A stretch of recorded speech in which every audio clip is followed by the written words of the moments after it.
My name is Cortez, and I live in Atlanta, Georgia. We currently exist in a political moment where conservative legislators, both at the state and federal levels, as well as organizers, are trying their hardest to erase trans, non-binary, and queer people from the fabric of society. When we think about the South, we have to recognize that people in this region often live without insurance, below the poverty line, and often experience negative health outcomes. These things are amplified when we think about queer and trans people of color, non-binary folks, and transgender people broadly. Despite the fact that these barriers exist, we do thrive. We do create alternatives to these regressive systems that seek to silence our voices. There are community health funds, there's safe spaces for healing and liberation. But that shouldn't be the reality that people have to live in, and it shouldn't be the primary way in which people receive care. Hey, I'm Basil Soper. I'm the founder and executive director at Transilient. I'm from North Carolina. Well, I'm from South Carolina. I transitioned in Western North Carolina, and I was an organizer there for LGBT rights.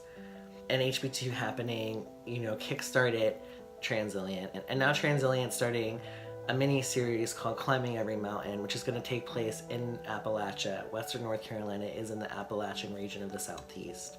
Also, much of my team is from Appalachia or currently lives there. Not being able to get what you need as a trans person and a doctor can really mess with your mental health, but if you also are, facing transphobic rhetoric and people are poking and prodding at your body, that can really impact a person emotionally.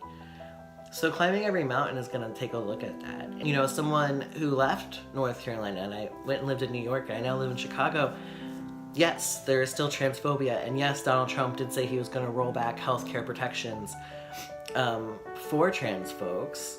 So we are definitely all, feeling the impact of transphobia in the healthcare system.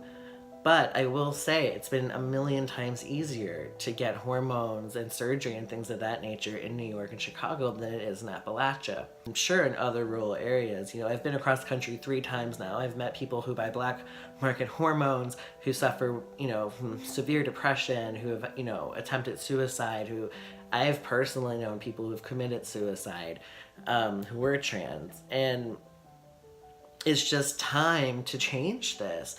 I want everyone to see this series and see a little bit of themselves in it, even if you're not trans. People's bodies right now are trying to be controlled through legislation. Not just trans people, but other people as well. We've all seen recent scares, and I think that even though they're different topics, they're still very intersected. And I really would like to see people see this series and come together and talk about ways to reform healthcare that are inclusive to trans and non-binary people, among other people who need different forms of healthcare. Hello everyone, my name is James, and I'm the director of film over at Transilient.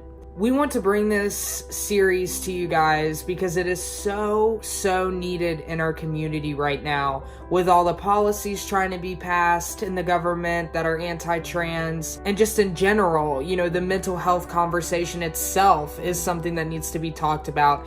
It's so quite often swept under the rug. People try to ignore it. People try to act like it isn't a big topic when it is, and we need to sit down and have these conversations.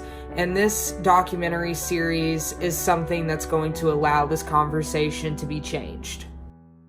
Also very important that with this, me and James get to bring an intern on with us. The fact that we get to do that, we get to help someone gain more experience, and they get to be on a project like this is just wonderful. It really is a great time.